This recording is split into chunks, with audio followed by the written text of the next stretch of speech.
Hello students, welcome to a RK Teaching YouTube channel by Rao sir. जी हाँ दोस्तों, आप सभी का इस चैनल में हार्दिक स्वागत है। आज हम लोग क्लास 12th फिजिक्स की मॉडल सेटों के बारे में डिस्कस करेंगे, जो काफ़ी हेल्पफुल होगा एग्ज़ाम के लिए।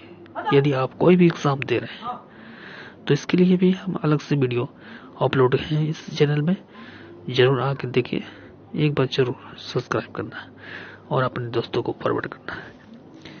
इस मॉडल सेट में आपको हेल्प मिलेगा कि एग्जाम में किस प्रकार के बदलाव देखने को मिलेगा, क्वेश्चन कौन कौन सेट में किस प्रकार से पूछे जाएंगे, साथ ही साथ उस सारे सवालों को हम सॉल्व करेंगे और डिस्कस के साथ। तो चलिए चलते हैं क्वेश्चन के।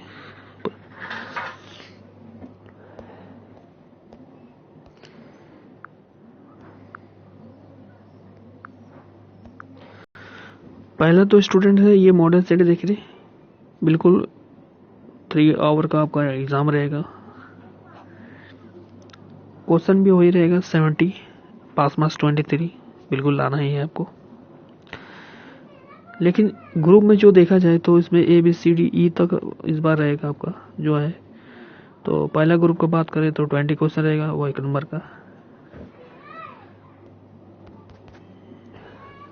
दूसरा ग्रुप में बात करें तो 7 क्वेश्चन रहेगा, जो प्रत्येक 1-1 नंबर का रहेगा। लेकिन इसमें फिल इन द बैलेंस इस बार पूछा जाएगा, ध्यान रखिएगा दोस्तों। बिल्कुल 7 नंबर 7/7 बिल्कुल ला सकते हैं, और 20/20 ऑब्जेक्टिव में।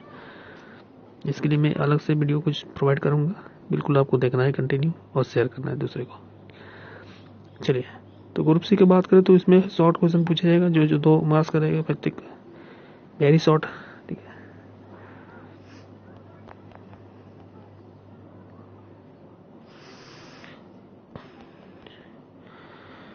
अब बात करते हैं ग्रुप डी, जो उसमें पूछेगा 5 क्वेश्चन शॉर्ट टाइप का क्वेश्चन रहेगा, जो प्रत्येक 3-3 नंबर का रहेगा, यानी 15 क्वेश्चन इसमें पूछा जाएगा, 15 मार्क्स का। और इस बार लॉन्ग आपका जो है 2 ही क्वेश्चन रहेगा, जो प्रत्येक 7 मार्क्स का रहेगा, यानी 14।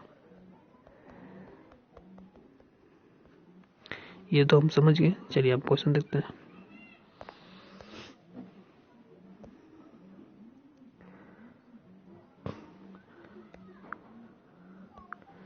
चलिए, क्वेश्चन के लिए आपको आंसर देने के लिए 5 सेकंड मिलेगा। चाहे तो आप वीडियो पॉज करके भी आप आंसर दे सकते हैं। तो चलिए हम लोग फटाफट सॉल्व करते हैं इसको। तो देखिए, क्वेश्चन नंबर 1 में पूछा गया कि किसी विद्युत तीव्रता के लिए इकाई क्या होगा। The unit for force electric intensities, यानी विद्युत क्षेत्र की तीव्रता भी पूछ सकता है, या फिर ऐसे भी सवाल रहेगा कि इलेक्ट्रिक इंटेंसिटी का यूनिट क्या होता है। तो हम लोग जानते हैं कि इलेक्ट्रिक इंटेंसिटी जो होता है ई से डिनोट करते हैं, और ई क्या होता है, वोल्ट बाय मीटर होता है। तो वोल्ट बाय मीटर आंसर हो जाएगा आपका B number, volt by metre होगा। ठीक है, इनवर्स में लिखा हुआ है। दूसरा नंबर देखिए, किसी अवशोषित गोली का उसके आंतरिक बिंदु पर विद्युत विभव का मान क्या होगा, यानी the electrical potential at a point inside a charge spherical shell भी क्या होगा, कांस्टेंट होगा। बी नंबर आंसर होगा इसका। क्वेश्चन नंबर 3 की बात करें तो विद्युत क्षेत्र का कुछ वैल्यू दिया हुआ है, अवशोषित कोण का वेग भी दिया हुआ है, मोबिलिटी पूछा गया है, जो हम लोग पिछले क्लास में पढ़ चुके हैं। तो आंसर हो जाएगा इसका बी नंबर। चलिए, क्वेश्चन नंबर 4 बात करते हैं तो किरचॉफ का पाँच नियम निम्न में से किस राशि के संरक्षण के लिए सीधा संपर्क होता है। तो किरचॉफ का 2 नियम होता है। पहले होता है लूप लॉ, और सेकंड होता है पॉन्ड लॉ। लूप लॉ जो होता है वो चार्ज पर डिपेंड करता है, पॉन्ड लॉ मास पर है। तो देखते हैं क्वेश्चन में क्या पूछा है। तो देखिए, क्वेश्चन में ही पूछा है आपका लूप लॉ, तो जाहिर सी बात है इसका आंसर भी चार्ज में होगा।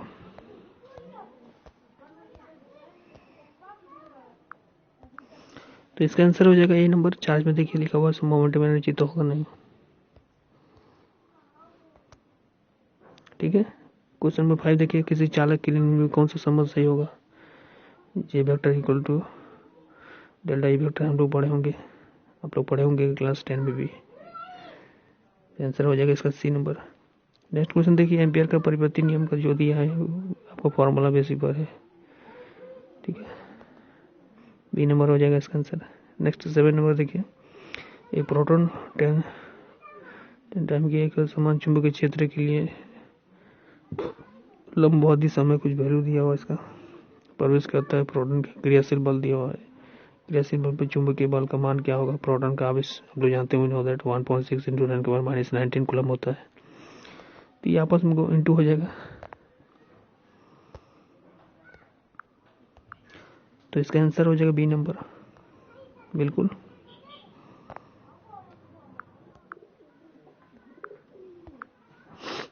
चलिए क्वेश्चन नंबर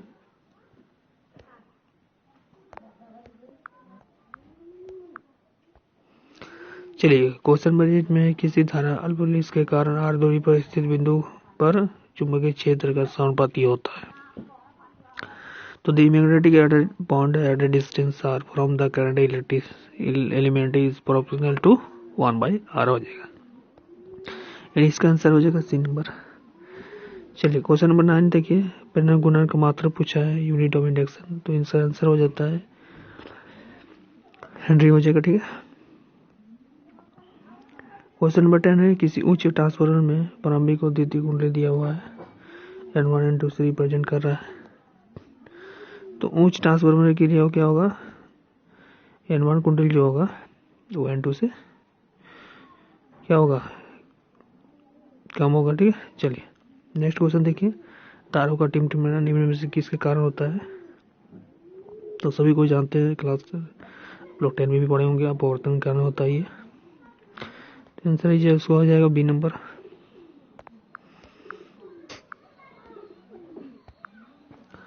चलिए 12 में देखिए, अपवर्तन को 8 डिग्री दिया वाला, ठीक है, 8 डिग्री वाला एक पतला प्रिज्म 4 डिग्री का विचलन उत्पन्न करता है। तो प्रिज्म के पदार्थ का अपवर्तन क्या होगा? 1.5 होगा, ये तो जानते हैं, क्लास 10 में है। चलिए 30 नंबर है कि दो प्रकाश शोध कला संबंध उत्पन्न कहा जाते हैं, यदि उनमें उत्पन्न तरंगों का मान क्या होगा?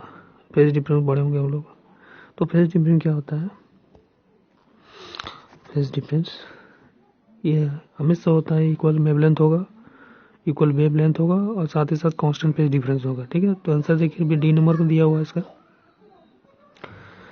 क्वेश्चन नंबर 14 देखिए, निम्न में से कौन सा घटना यह दर्शाता है कि प्रकाश एक अनुप्रस्थ तरंग है? तो हम लोग जानते हैं कि light is a transfer wave and sound is a longitudinal wave. तो कौन सा ये फिनोमेना दर्शाता है? तो ये हमेशा होगा पोलराइजेशन ऑफ लाइट होगा, ठीक है। वही इंडिकेट करता है कि लाइट क्या है, एक ट्रांसफर वेव है, ठीक है।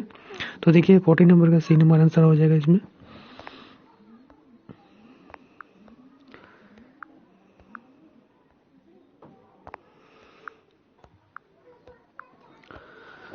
चलिए तो 50 नंबर देखिए, प्रकाश विद्युत उत्सर्जन के लिए आस्टीन का समीकरण दिया है। तो आस्टीन का समीकरण हम लोग सबको पता है, इक्वल टू mc² होता है, उसमें निकलता है frequency of h equal to frequency में equal to photon of energy, ठीक है। तो बी नंबर हो जाएगा इसका।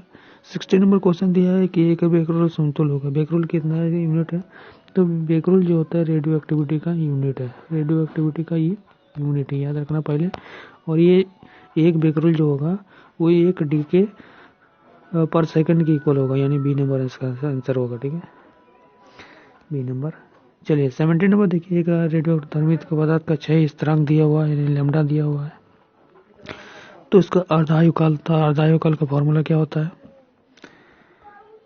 टी हाफ इक्वल टू होता है 0.693 बाय लैम्डा। इसका फॉर्मूला बैठाइएगा तो आंसर आ जाएगा, ठीक है। तो आंसर हो जाएगा बी नंबर इसका।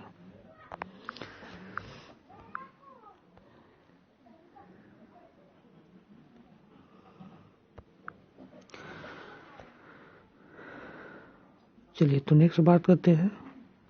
तो 80 नंबर देखिए, एक एटॉमिक मास यूनिट दिया हुआ है, किसके इक्विवेलेंट होता है? तो ये 931 मास इलेक्ट्रॉन वोल्ट्स के इक्वल होगा, बी नंबर इसका आंसर होगा।